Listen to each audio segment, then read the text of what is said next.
Assalamualaikum warahmatullahi wabarakatuh. Hello everyone, how are you today? Ya, yang pastinya baiklah ya, alhamdulillah. Nah, pertama-tama perkenalkan, nama saya Evi Munalestari.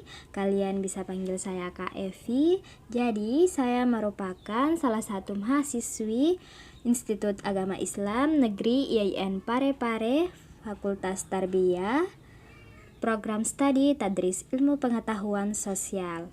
Jadi pada kesempatan kali ini saya akan membawakan materi tentang pluralitas masyarakat Indonesia. Yang pastinya sebelum kita beralih pada materi inti, adapun tujuan pembelajaran yang harus kita capai, yaitu peserta didik mampu menjelaskan tentang perbedaan agama, kedua menentukan tentang perbedaan budaya, yang ketiga menganalisis tentang perbedaan suku bangsa, yang keempat menganalisis tentang perbedaan pekerjaan, dan yang kelima menganalisis tentang peran dan fungsi keragaman budaya.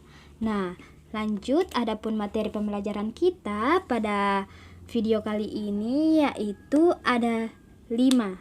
Yang pertama yaitu perbedaan agama, kedua perbedaan budaya, yang ketiga perbedaan suku bangsa, yang keempat perbedaan pekerjaan, dan yang kelima peran dan fungsi keragaman budaya. Nah, lanjut pada pembahasan yang pertama yaitu tentang pluralitas masyarakat Indonesia. Apa sih yang dimaksud dengan pluralitas masyarakat Indonesia? Jadi, kekayaan dan keanekaragaman masyarakat Indonesia, baik suku agama, ras, pekerjaan, dan lain-lain, menunjukkan bahwa masyarakat Indonesia itu bersifat plural. Nah, kata plural berasal dari bahasa Inggris yang artinya jamak, sedangkan pluralitas berarti kemajemukan. Nah, pluralitas masyarakat Indonesia memiliki arti yang sama dengan kemajemukan masyarakat Indonesia. Selain istilah pluralitas, kalian juga menemukan istilah lain yang berhubungan dengan keragaman, yakni multikultural. Apa sih yang dimaksud dengan multikultural? Jadi multikultural ini berasal dari kata multi yang berarti banyak atau lebih dari dua, dan kultur artinya kebudayaan. Nah, jadi poin pertama yaitu perbedaan agama. Nah, setiap agama memiliki tuntunan cara persembahyangan yang berbeda. Kalian perlu mengetahui bagaimana setiap umat beragama memiliki tempat ibadah dan melaksanakan kegiatan upacara keagamaan atau persembahyangan. Nah, hal ini sangat penting agar dalam diri kita tumbuh sikap saling memahami dan menghargai atau bertoleransi. Sebagai contoh, ketika umat Islam melaksanakan sholat Idul Fitri di lapangan, umat beragama lain perlu memahami bahwa kegiatan di lapangan tersebut merupakan upacara keagamaan atau persembahyangan. Toleransi dalam beragama bukan berarti kita mencampur adukan ajaran agama, tetapi saling menghormati dan membantu menciptakan keamanan dan kenyamanan umat beragama lain dalam beribadah. Nah, adapun agama yang ada di Indonesia yaitu yang pertama agama Islam, di mana pada saat ini agama Islam merupakan agama yang dipeluk sebagian besar masyarakat Indonesia. Menurut sensus tahun 2010, sebanyak 87,2% penduduk Indonesia beragama Islam. Umat Islam memiliki beberapa hari besar yang dirayakan setiap tahun, seperti Hari Raya Idul Fitri dan Hari Raya Idul Adha. Hari Jumat juga merupakan hari penting bagi umat Islam, di mana pada hari Jumat semua laki-laki wajib melaksanakan ibadah sholat Jumat secara berjamaah di masjid. Selain itu, umat Islam juga memiliki beberapa hari penting yang selalu diperingati, seperti Hari Raya Tahun Baru Hijrah, Hari Kelahiran Maulid Nabi Muhammad SAW, dan hari turunnya Wahyu Al-Quran. Selanjutnya agama Kristen Protestan. Kristen Protestan berkembang di Indonesia selama masa kolonial Belanda atau VOC sekitar abad 16. Pada abad 20, Kristen Protestan berkembang dengan sangat pesat yang ditandai dengan kedatangan para misionaris dari Eropa ke beberapa wilayah di Indonesia, seperti di wilayah Barat Papua, Sumatera Utara, Sulawesi Utara, dan Jawa. Nah, adapun agama Kristen Katolik, di mana kedatangan agama Kristen Katolik bersamaan dengan penjajahan bangsa-bangsa Barat ke Indonesia. Kristen Katolik tiba di Indonesia saat kedatangan bangsa Portugis yang diperkuat dengan kedatangan bangsa Spanyol. Salah satu tujuan Portugis ke Indonesia adalah menyebarkan agama Katolik Roma di Indonesia yang dimulai di Kepulauan Maluku pada tahun 1534. Hari raya umat Kristen Katolik adalah hari Natal yang diperingati setiap tanggal 25 Desember. Selain itu, umat Katolik memiliki beberapa hari penting yang juga selalu diperingati, misalnya Hari Raya Paskah dan Hari Raya Kenaikan Isa Al-Masih. Nah, selanjutnya agama Hindu. Agama Hindu diperkirakan telah masuk ke Indonesia sejak awal abad Masehi. Beberapa upacara keagamaan pada hari-hari penting agama Hindu, misalnya Hari Raya Galungan, Hari Raya Nyepi, dan Hari Saraswati. Agama Hindu kaya akan berbagai upacara atau tradisi keagamaan. Tradisi-tradisi warisan agama dan kebudayaan agama Hindu juga mempengaruhi kebudayaan Indonesia yang masih berkembang hingga kini. Selanjutnya yaitu agama Buddha, di mana perkembangan agama Buddha diperkirakan terjadi bersamaan dengan perkembangan agama Hindu. Kerajaan Sriwijaya di Sumatera merupakan salah satu pusat studi agama Buddha di Asia Tenggara. Beberapa upacara keagamaan yang dapat kalian kenal, misalnya Hari Raya Waisak dan Ulambana Waisak, dirayakan pada bulan Mei pada waktu terang bulan atau Purnama Sidi, untuk memperingati 3 peristiwa penting, yaitu lahirnya Pangeran Siddhartha. Pangeran Siddhartha mencapai penerangan agung dan menjadi Buddha, dan wafatnya Buddha Gautama. Selanjutnya agama yang terakhir yaitu agama Konghucu, di mana kehadiran agama Konghucu di Indonesia telah berlangsung berabad-abad lamanya. Kalian dapat menemukan kelenteng yang biasa digunakan sebagai tempat ibadah umat Konghucu di berbagai wilayah di Indonesia. Jauh sebelum agama Islam, Kristen, Katolik, Hindu, Buddha, dan Konghucu berkembang di Indonesia, telah berkembang berbagai aliran kepercayaan sampai saat ini. Kalian dapat menemukan berbagai aliran kepercayaan yang dianut sebagian masyarakat Indonesia. Berbagai aliran kepercayaan sebagian telah berkembang sejak masa praaksara. Baik, selanjutnya materi yang kedua yaitu perbedaan budaya, di mana menurut Koenjareningrat tahun 1996 menjelaskan bahwa kata kebudayaan berasal dari Sanskerta, budaya, yang merupakan bentuk jamak dari budi, yang berarti budi atau kekal. Bagaimanakah cara melihat hasil-hasil budaya? Nah, budaya adalah salah satu kekhasan manusia yang membedakan manusia dengan makhluk lainnya.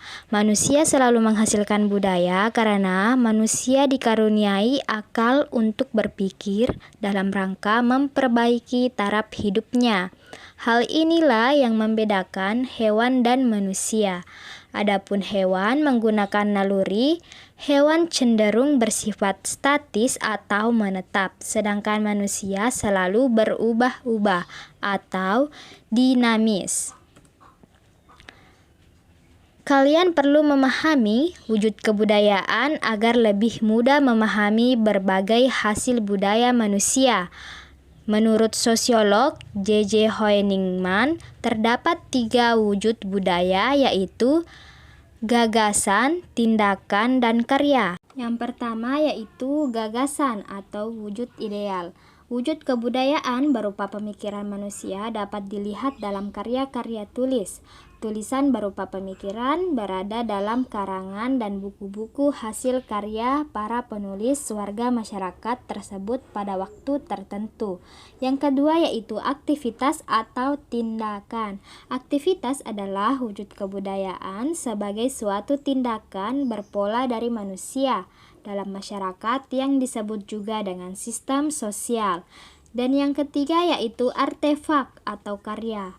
Artefak ini adalah wujud kebudayaan fisik yang berupa hasil dari aktivitas, perbuatan, dan karya semua manusia dalam masyarakat berupa benda-benda atau hal-hal yang dapat diraba, dilihat, dan didokumentasikan sifatnya. Paling nyata dibandingkan 2 wujud kebudayaan yang lain. Apa saja yang mempengaruhi perbedaan budaya masyarakat Indonesia? Banyak hal yang mempengaruhi perbedaan budaya masyarakat Indonesia yang dapat kita lihat dari perbedaan lokasi dan perbedaan agama atau keyakinan. Nah, pada perbedaan lokasi kalian bisa lihat pada gambar di sini yaitu kerajinan masyarakat pesisir pantai dan kerajinan masyarakat pegunungan. Tentu kedua hal ini sangatlah berbeda. Dan yang kedua yaitu perbedaan agama atau keyakinan, yang dimana kalian bisa lihat pada relief Candi Borobudur dan ukiran kaligrafi. Lanjut kita beralih pada materi yang ketiga yaitu perbedaan suku bangsa, yang dimana bangsa Indonesia memiliki lebih dari 300 kelompok etnik atau suku bangsa. Suku Jawa adalah kelompok suku terbesar di Indonesia dengan jumlah mencapai 41 dari total populasi. Sebagian besar suku Jawa tinggal di Pulau Jawa, terutama Jawa Tengah dan Jawa Timur. Secara ilmiah, perbedaan suku bangsa di Indonesia tidak terlepas dari faktor sejarah nenek moyang bangsa Indonesia. Bagaimana interaksi antara berbagai suku bangsa di Indonesia? Nah, sejak ribuan tahun yang lalu, berbagai suku bangsa di Indonesia hidup berdampingan secara harmonis. Berbagai suku bangsa di Indonesia saling memahami dan menghargai berbagai perbedaan yang ada. Pada masa sekarang, kalian dapat menemukan berbagai suku bangsa di berbagai daerah di Indonesia. Hal ini membuktikan bahwa suku bangsa Indonesia sangat terbuka menerima kedatangan berbagai suku bangsa yang berbeda. Selanjutnya kita beralih pada perbedaan pekerjaan, yaitu pekerjaan merupakan salah satu bentuk kegiatan ekonomi yang dilakukan masyarakat untuk memenuhi kebutuhan pada saat ini. Kalian dapat menemukan berbagai jenis pekerjaan baik sektor formal maupun non-formal. Nah, semua pekerjaan itu mulia selama pekerjaan tersebut bermanfaat bagi diri dan orang lain. Guru, polisi, dokter, petani, dan tukang pijat sama-sama pekerjaan mulia. Tidak ada yang lebih rendah atau lebih tinggi derajatnya, semua profesi saling membutuhkan. Sebagai sebuah negara besar, bangsa Indonesia jauh lebih beragam atau heterogen dibandingkan negara-negara lain. Perbedaan tersebut tentu harus dikelola dengan baik agar bermanfaat bagi bangsa dan negara kelak. Selanjutnya kita beralih pada pembahasan kelima, yaitu peran dan fungsi keragaman budaya. Pada dasarnya, tarian daerah sebagai salah satu kekayaan seni budaya bangsa Indonesia menjadi salah satu daya tarik bangsa-bangsa asing. Kekayaan kesenian berupa tarian daerah menjadi salah satu daya pikat wisatawan baik domestik maupun mancanegara. Tarian daerah di Indonesia merupakan ekspresi jiwa masyarakat Indonesia. Tarian tersebut menggambarkan nilai-nilai penting yang dapat menjadi inspirasi dan teladan bagi masyarakat masa sekarang.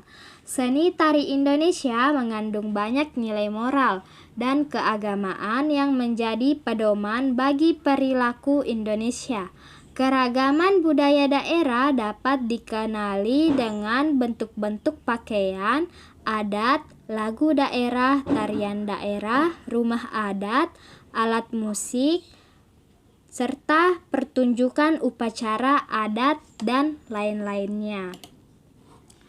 Nah, adapun peran dan fungsi keragaman budaya dalam pembangunan nasional yaitu dapat kita lihat pada keempat gambar ini, yaitu pertama sebagai daya tarik bangsa asing, sebagai pengembangan kebudayaan nasional, sebagai tertanamnya sikap toleransi, saling melengkapi hasil budaya, serta mendorong inovasi kebudayaan.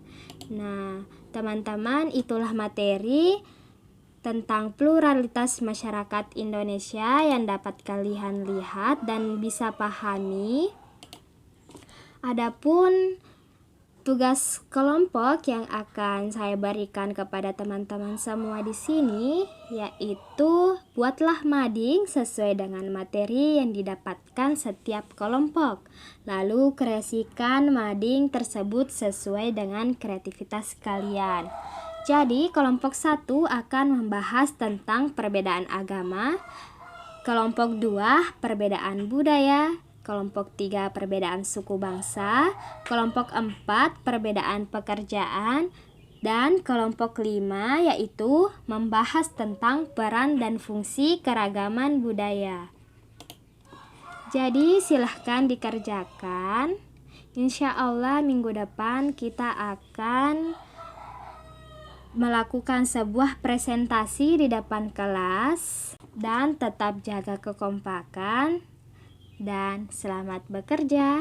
Wabillahi taufiq wal hidayah. Wassalamualaikum warahmatullahi wabarakatuh.